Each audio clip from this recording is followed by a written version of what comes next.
فیصل صاحب، آپ سے پہلے سینیٹر عرفان صدیقی صاحب سے ہماری بات ہو رہی تھی، وہ بھی یہی بات کر رہے تھے کہ جو خان صاحب کا ایک بیان کوٹ کیا جا رہا ہے کہ میں اسٹیبلشمنٹ کے ساتھ بات چیت کرنا چاہتا ہوں، تو ان کا یہ موقف تھا کہ یہ مختلف رہنماؤں کے مختلف بیانات ہیں، اب سمجھ نہیں آتا کہ کون سا بیان درست ہے۔ آپ کی بھی ملاقاتیں خان صاحب کے ساتھ ہوتی ہیں، آپ ذرا تصدیق کریں گے کہ خان صاحب چاہتے کیا ہیں؟ وہ مذاکرات اسٹیبلشمنٹ کے ساتھ چاہتے ہیں یا سیاسی جماعتوں کے ساتھ؟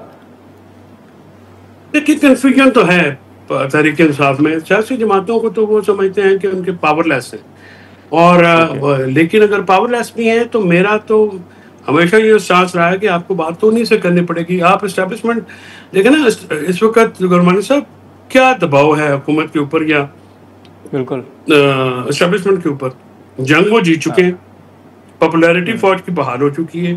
اس میں کوئی جو آج کے حالات ہے، جنگ سے پہلے کے حالات، جنگ کے دوران اور جنگ کے بعد کے حالات، زمین آسمان کا فرق ہے۔ اور وہ لوگ جو سیاست کرتے ہیں ان کو ان حالات کا ادراک ہونا چاہیے۔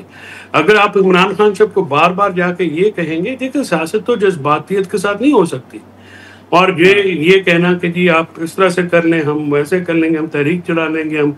تحریک کے گھوڑے سے آپ کو اترنا پڑے گا، اس کو چھاؤں میں باندھنا پڑے گا، اور ٹھنڈے دماغ سے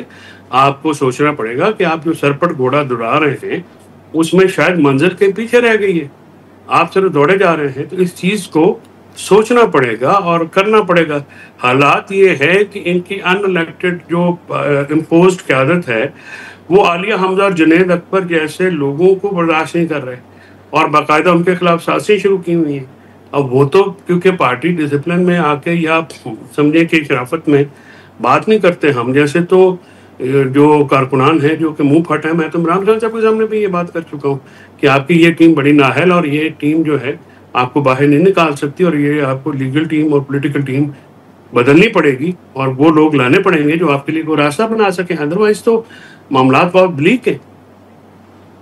نہیں، لیکن فیصل صاحب پھر میں یہ سمجھنا چاہوں گا کہ آپ کے نزدیک اگر تحریک کا بھی ماحول نہیں ہے اور اسٹیبلشمنٹ بھی وہ ان کی کوئی مجبوری نہیں ہے کہ وہ خان صاحب کے ساتھ بات کریں، تو آپ کے نزدیک پھر حل کیا ہے، کیا ہونا چاہیے؟ سیاسی حل ہے جی،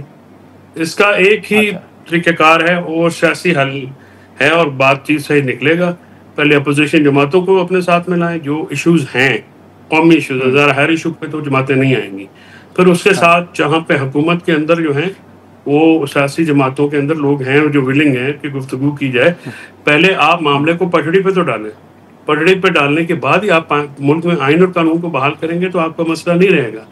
اس وقت عدالت اور پارلیمنٹ جو ہیں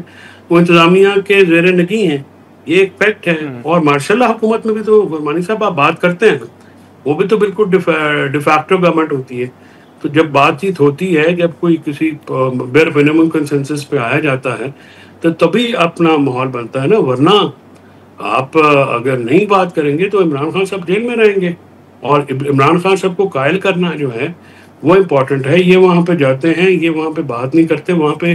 جو عمران خان صاحب کو اگر آپ بات بتائیں تو پرسویڈ ہو جاتے ہیں، لیکن وہ پرسویڈ کرنے کی بجائے یہ لوگ جو ہیں ان کو غلط انفارمیشن دے کے ان سے فیصلے ایسے کروا رہے ہیں جن سے ان کا نقصان ہو رہا ہے۔ لیکن یہ جو پھر حکومت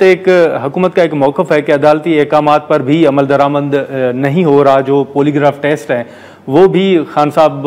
کروانے سے انکار کر رہے ہیں مسلسل، یہ حکومت کا موقف یا تنقید فیصل صاحب آپ سمجھتے ہیں کہ درست ہے؟ کیونکہ پی ٹی آئی تو کہہ رہی ہے کہ یہ ٹیسٹ جو ہیں وہ تو دہشت گردوں کے ہوتے ہیں، خان صاحب جو ہیں وہ ایک سیاسی لیڈر ہیں، ان کے اس طرح کے ٹیسٹ نہیں ہونے چاہیے، یہ توہین ہے۔ نہیں، یہ کوئی توضیح نہیں ہے۔ حکومت جو پولیگرافک ٹیسٹ کی بات کر رہی ہے وہ بھی غلط ہے، اور اگر پی ٹی آئی یہ توضیح دے رہی ہے یہ بھی غلط ہے۔ جو پولیگرافک ٹیسٹ ہیں یہ ڈی این اے ٹیسٹ ہیں، اس میں جو سیٹل جورسپروڈنس یہ ہے کہ آپ کو کنسنٹ چاہیے ہوتی ہے، اور پولیگرافک ٹیسٹ کرانا جو ہے یہ کیا سب کے ہوئے ہیں، کیا وہ گواہان کے ہوئے ہیں حکومت والے جنہوں نے یہ کیے ہیں؟ اگر ان کے ہوئے ہیں تو پھر آپ جو ہے عمران خان صاحب کو اگر آپ یہ کہتے ہیں تو سب سے پہلی بات ہے تو ان کا اوپن ٹرائل شروع کریں، آپ جو ان کا بنیادی حق ہے تمام قیدیوں کی طرح ان کو عدالت میں پیش کریں۔ آپ نے کیوں ڈیالہ کے پیچھے رکھا ہوا ہے؟ اب جو اوپن ٹرائل کی درخواست ہے وہ پڑی ہوئی ہے، میں نے فائل کی تھی، اس کو جو ہے توشہ خانہ میں کسی نے آج تک آرگو نہیں کیا۔ ان کی وجہ یہ ہے کہ ان کے پاس نہ وقت ہے اور نہ ہی ان کو سمجھ ہے کہ یہ معاملات کس طرح سے چلانے ہیں، اور وہ ساری جو کنکلوڈ کروائے جا رہے ہیں ڈے ٹو ڈے افیئرس میں تو 40 دن کے اندر تو ان کے آدھے پارلیمنٹیرینز 9 مئی میں سزا ہو جائیں گے، تو پھر تو ایک نئے ملک میں ماحول ہی ایک اور ہو جائے گا. سو یہ ساری چیزیں جو ہیں، یہ جو سیاستدان ہوتے ہیں یا جو لوگ سمجھتے ہیں معاملات کو، یہ تو وہ جو آنے والے دن ہیں ان کو دیکھتے ہیں کہ کیا ہونا ہے، اس کے مطابق پلاننگ کی جاتی ہے. اب یہ کہنا کہ جی 5 لاکھ لوگ نکل آئے اور میں ان کو لیڈ کر لوں، ایسا تھوڑی ہوتا ہے. اگر آپ اتنے بندے نکلیں گے تو پھر آپ کی کیا ضرورت ہے، آپ کا چارٹ ڈال دیں.